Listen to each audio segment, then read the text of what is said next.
রমজানের শুরু থেকেই জেলা উপজেলা স্থানীয় হাট বাজারের মোড়ে মোড়ে ফুটপাতে এবং রেস্তোরাঁয় জমে উঠেছে ইফতারির বাজার। প্রতিদিনই নিজ নিজ এলাকার ঐতিহ্যবাহী খাবার নিয়ে বসে যান বিক্রেতারা।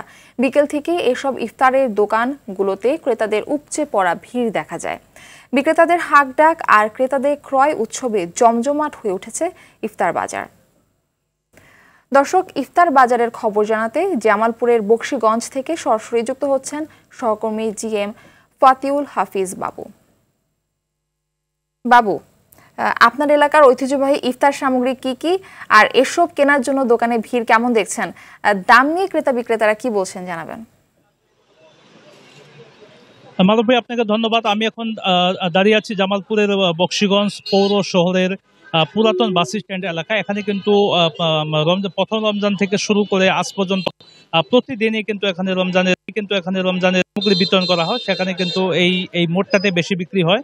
আপনি জানেন যে আজকে রমজানের 10ম দিন চলছে। 10ম রমজান উপলক্ষে কিন্তু আমাদের এই এলাকায় অর্থাৎ পৌর এলাকার যে কয়েকটি স্পট, অর্থাৎ এখানে কিন্তু প্রায় শতাধিক স্পটে, এই শহরের শতাধিক স্পটে কিন্তু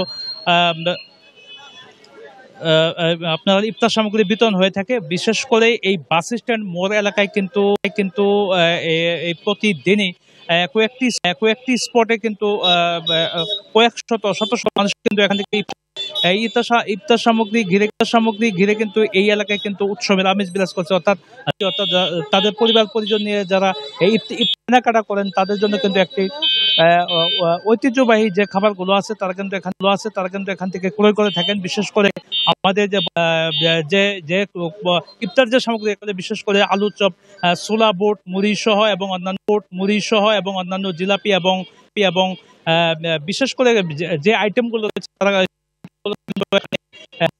থাকে। বিক্রেতাদের সাথে যদি আমরা আপনি চাই একটু যদি দর্শকদের একটু দেখাতে চাই যে আমাদের এই ইফতার সামগ্রী উপলক্ষে আমাদের এই পণ্যগুলো যে বিক্রি হয়ে থাকে, এখানে কিন্তু দুপুরের পর থেকে কিন্তু সাধারণত এখানে যারা ক্রেতা আছে, যারা রোজাদার আছে, তারা কিন্তু এখানে ক্রয় করার জন্য অর্থাৎ ইফতার সামগ্রী নেওয়ার জন্য ব্যস্ত হয়ে পড়েন। এখানে কিন্তু একবার সন্ধ্যা পর্যন্ত কিন্তু এই মোড়টা বকশীগঞ্জ উপজেলার যে পৌর শহরের যে স্পটগুলো রয়েছে সেই স্পটগুলোতে কিন্তু উপচে পড়া ভিড় থাকে। অর্থাৎ সন্ধ্যার আগ পর্যন্ত কিন্তু এখানে লোকে আপনার যারা ইফতার কেনার জন্য আসেন তারা কিন্তু এখানে ইফতার সামগ্রী কিনে থাকেন। তো আমাদের এই উপজেলাতে সাধারণত যারা নিম্ন আয়ের মানুষ কিংবা যারা মধ্যবিত্ত আয়ের মানুষ তারা কিন্তু খোলা বাজারে ইফতার সামগ্রী ক্রয় কিনে থাকেন। বিশেষ করে যারা যে খোলা বাজার গুলো রয়েছে, বিভিন্ন মোড়ে মোড়ে যে দোকানগুলো ইফতার সামগ্রীর যে দোকানগুলো রয়েছে সেখানে কিন্তু তারা কিনে থাকেন। পাশাপাশি যারা একটু উচ্চ পরিবার আছে, উচ্চ মধ্যবিত্ত যারা রয়েছে তারা কিন্তু বিভিন্ন রেস্টুরেন্ট গুলো রয়েছে সেখানে কিন্তু তারা তাদের যে ইফতার সামগ্রী এবং সেখানে কিন্তু তারা কিনে থাকেন। তো আমি যে আপনার কাছে জানতে চাই, এবারে ইফতার সামগ্রী কিভাবে কিনছেন, দামটা কেমন? দাম সীমিত কমই আছে, একদম কমই আছে। নাগালের এবারে ইফতার সামগ্রী কি নাগালের মধ্যে আছে কিনা? মধ্যে আছে। জি। আপনি কি এই বাজারে কি জি, এই বাজারে আমি প্রতিদিন ইফতার কিনি। আজকে কি কিনেছেন? আজকে যে বুট কিনলাম, পেঁয়াজি কিনলাম, তারপরে আপনার বেগুনি কিনলাম, কিশমিশ কিনলাম, ওই মানে আর কি আলু চপ কিনলাম, এগুলাই। ধন্যবাদ আপনাকে। আমি যেখান থেকে দাঁড়িয়ে আছি এখানের যে একজন বিক্রেতা আছে, বিক্রেতার সাথে যদি আমি একটু কথা বলি। বেচাকেনি তো মোটামুটি আর কি বেশিও না কমও না, একদম সেম মোটামুটি।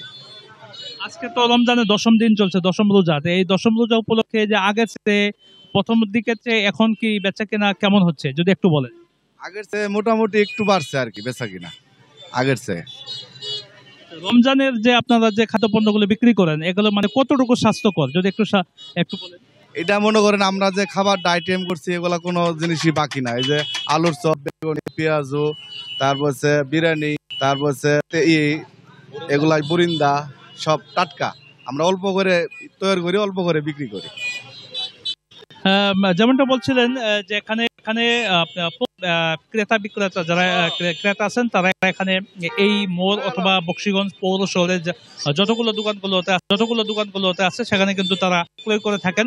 তো যাদের পছন্দ মতো স্বাচ্ছন্দ্য মতো ক্রয় সীমার মধ্য থেকে ইফতার সামগ্রী নিয়ে থাকেন, অর্থাৎ আগামী এই রমজান মাস জুড়ে তারা কিন্তু এখানে ইফতার সামগ্রী বিক্রি করবেন এবং যারা ভোক্তা আছে তারা কিন্তু ক্রয় করবেন।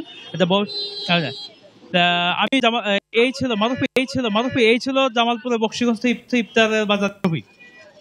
ধন্যবাদ আপনাকে।